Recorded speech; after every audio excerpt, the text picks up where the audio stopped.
I could understand English, but I couldn't speak it. Whenever I tried, I forgot the words. Have you ever felt like that? Hello, my name is Emily, and I want to share a secret with you. I could understand English very well, but speaking it was very hard for me. It felt like I had a key to a door but didn't know how to open it.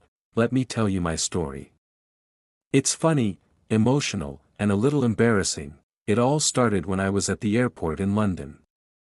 I was so excited, it was my first trip to another country. I went to a cafe to buy coffee. The cashier smiled and asked, "What would you like?" I froze. My brain understood the question, but my mouth said nothing. Not even a single word. After what felt like forever, I pointed at a can and whispered, "This." She said, "Okay, 1 can. Anything else?" I wanted to say coffee, but I was too nervous. I just shook my head and quickly ran to the nearest table. That day, I made a promise to myself, I will learn to speak English no matter what. A week later, I joined an English class. My teacher, Miss Linda, asked me a simple question: "What is your favorite food?" I smiled confidently and said, "I am pizza." The whole class laughed. My cheeks turned red like tomatoes. Miss Linda laughed too and said, "Emily, you mean, I like pizza. You are not pizza."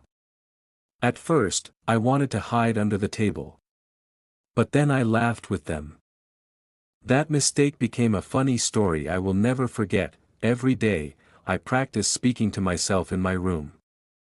I stood in front of the mirror and said, "Good morning, Emily. What will you do today?" "I will go to the park." Sometimes I felt silly talking to myself, but it really helped. One night, I even dreamed in English. In my dream, I was ordering ice cream. The man said, "What flavor do you want?" And I answered, "Chocolate, please." When I woke up, I thought, if I can speak in my dreams, I can speak in real life too. I decided to do something new. I went to a park and sat on a bench.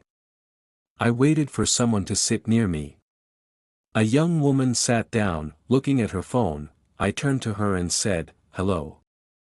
She looked surprised but smiled. "Hi," she said. My heart was beating so fast. I wanted to run away, but I stayed. "Where's the museum?"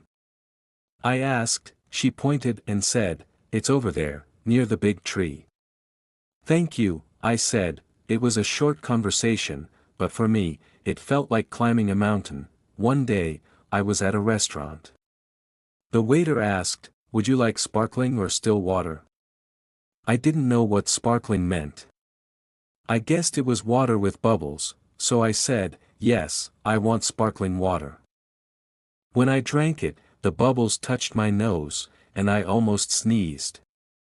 Everyone looked at me. Now, I always ask, what does that mean?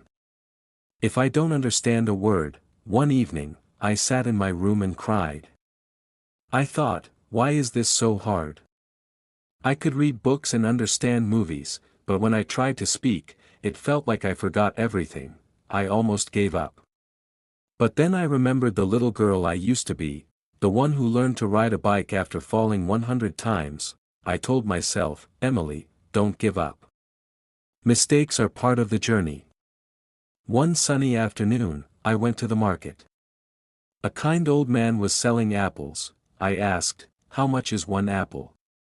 He smiled and said, 50. I gave him the money and said, "Thank you." Then he asked, "Where are you from?" I took a deep breath and said, "I am from Spain." He nodded and said, "Your English is good."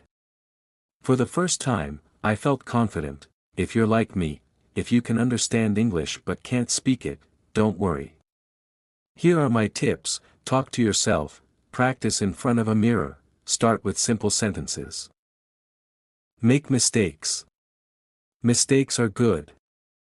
They help you learn. Remember my "I am pizza" story. If you say, "I go yesterday," someone will correct you, "I went yesterday." Ask questions. If you don't understand, say, "What does this mean?" Or can you say it again, please? Celebrate small wins. Even if you say just one word in English, feel proud of yourself. Now, I can speak English. I'm not perfect, but I can have conversations, ask for help, and even make jokes. The journey wasn't easy, but it was worth it. If you're watching this and thinking, "I want to speak English," I want to tell you, you can do it. Start small, stay brave, and keep going.